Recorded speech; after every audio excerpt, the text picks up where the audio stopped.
আসসালামু আলাইকুম। গতকালকের বাজার আমরা দেখছি যে মাইনাস 10.42 হয়ে কমে বাজার ক্লোজ হয়েছে। সো বাজারে যেটা বোঝা যাচ্ছে যে মোটামুটি কারেকশন শেষ পর্যায়ে, কারণ আমরা যদি গত কয়েকদিনের বাজার দেখি তাহলে গতকালকে বাজারে মানি ফ্লো এর আগের দিনের চেয়ে বেড়েছে এবং বাজার লো 5,704 পর্যন্ত নেমে দেন স্পিনিং টপ একটি ক্যান্ডেল ক্রিয়েট করেছে বলা চলে। যদিও আরেকটু নিচে নেমে যদি ফাইনালি এই লেভেল ক্লোজ হতো তাহলে স্পিনিং টপটা আরো স্ট্রং হতো। বাট যাই হোক, এটি বাজারের জন্য একটি একটি বলা যায় পজিটিভ সাইন যে রোববারে বাজার পজিটিভ থাকার পসিবিলিটি হাই এবং 5,700 লেভেল হচ্ছে বাই লেভেল বলা চলে।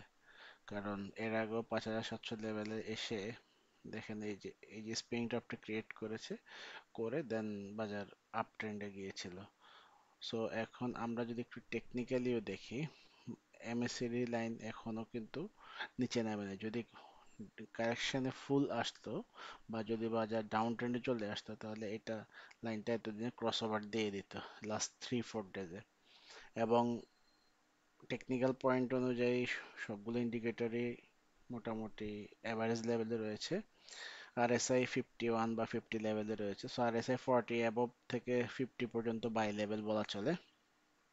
এখন আমরা যদি কিছু শেয়ার বিশ্লেষণ করি তাহলে আমরা যদি দেখি বাজারের যদি লাস্ট কিছু দিনের শেয়ার বিশ্লেষণ করে যদি দেখি,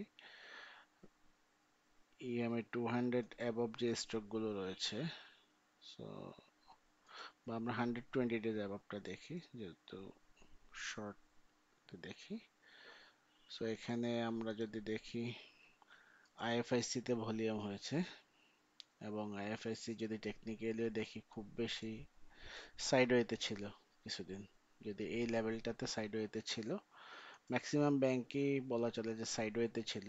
সো এবং বাজার যদি সামনে বাড়ে, ফান্ডামেন্টাল শেয়ার নিয়েই বাজার আপ ট্রেন্ডে যাবে। সো সেক্ষেত্রে ব্যাংক ফান্ডামেন্টালি স্ট্রং শেয়ার, সাথে রয়েছে যেমন ইবনে সিনা, মোবিল যমুনা,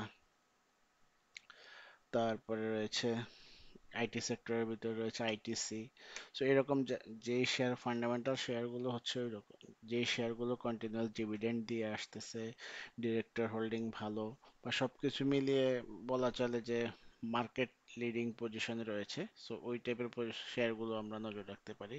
যেমন ব্যাংক রয়েছে, ফাইন্যান্স সেক্টরের ডিবিএইচ, আইডিএলসি, লঙ্কা বাংলা, এই শেয়ারগুলো রয়েছে আপ ট্রেন্ডে যাওয়ার জন্য রেডি হচ্ছে। আমরা যদি কিছু শেয়ার আজকে পর্যালোচনা করে যদি দেখি, আমরা যদি লঙ্কা লঙ্কা বাংলা শেয়ারটিকে দেখি, দেখেন লঙ্কা বাংলা 2360 পর্যন্ত এসে কারেকশনে এসেছে, কারণ এটা ডিভিডেন্ড দেওয়ার পরে ইএমএ 200 এর সাপোর্ট পেয়েছে।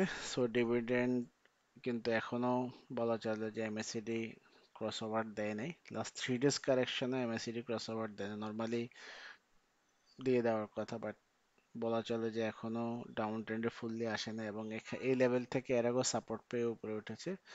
সো হতে পারে যে ডাবল বটম ক্রিয়েট করে এখান থেকে আবারও আপ ট্রেন্ডে যাওয়ার পসিবিলিটি রয়েছে। এবং আমরা যদি দেখি সেল প্রেশারও কমে এসেছে লাস্ট ক্যান্ডেলে। দেন আমরা যদি একটু ডিবিএইচ কে দেখি,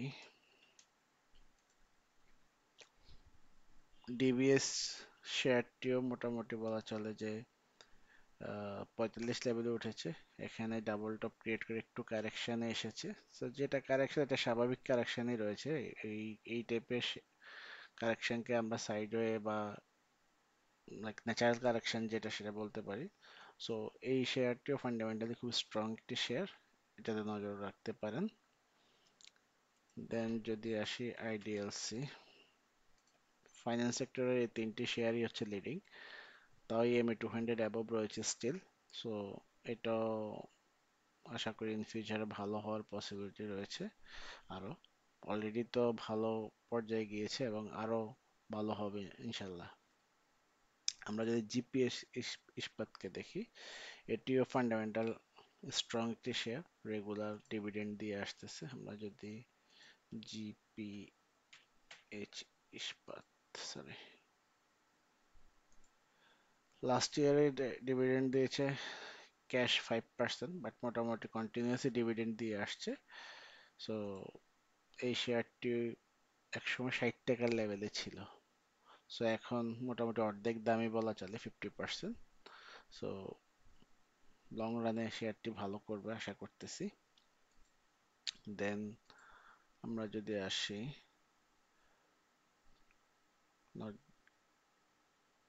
ফান্ডামেন্টালি, যদি আরো কিছু শেয়ার আমরা যদি স্ক্যানারে যাই,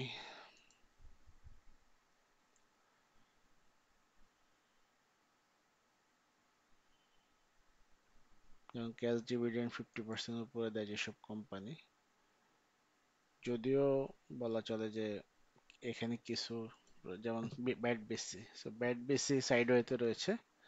দেখেন এটা মার্কেট লিডিং, মোটামুটি বলা চলে যে লাস্ট কয়েকদিন সাইডওয়েতেই রয়েছে। সো এটিও আপ ট্রেন্ডে যাওয়ার পসিবিলিটি হাই, এবং এটি 52 উইকস হাই হচ্ছে 518 লেভেলে। বাট আমরা যদি এটার প্রিভিয়াস ব্যাকগ্রাউন্ড দেখি, তাহলে এটি একসময় 2000 টাকা পর্যন্ত গিয়েছিল, বা এর বেশিও ছিল হয়তোবা, বাট শেয়ার সংখ্যা বাড়াতে এটা আস্তে আস্তে কমে এসেছে। সো এই শেয়ারটি লং রানের জন্য, বা যারা পোর্টফোলিওতে ইনভেস্টের জন্য যে পোর্টফোলিওগুলো, এগুলোতে এই টাইপের শেয়ারগুলো রাখতে পারেন। ব্যাট বেসি, তারপরে যমুনা অয়েল বা মেঘনা অয়েল বা পদ্মা অয়েল, এই টাইপের শেয়ারগুলো রাখতে পারেন। স্কয়ার ফার্মা, রেনেটা, এগুলো ফান্ডামেন্টাল শেয়ার এবং খুবই স্ট্রং। এদের ডিভিডেন্ড হিস্ট্রি যদি দেখি, যেমন রেনেটা দেখেন, রেনেটা ডিভিডেন্ড কোনো প্রত্যেকটা বছর ডিভিডেন্ড দিয়ে আসতেছে। সো এই টাইপের শেয়ারগুলো নজর রাখতে পারেন, সামনে এই টাইপের শেয়ারগুলো ভালো করবে। এবং আমরা আশা করছি রোববার থেকে মার্কেট একটা পজিটিভ ট্রেন্ডে যাওয়ার পসিবিলিটি হাই রয়েছে, কারণ মার্কেটে কারেকশন মোটামুটি শেষ পর্যায়ে।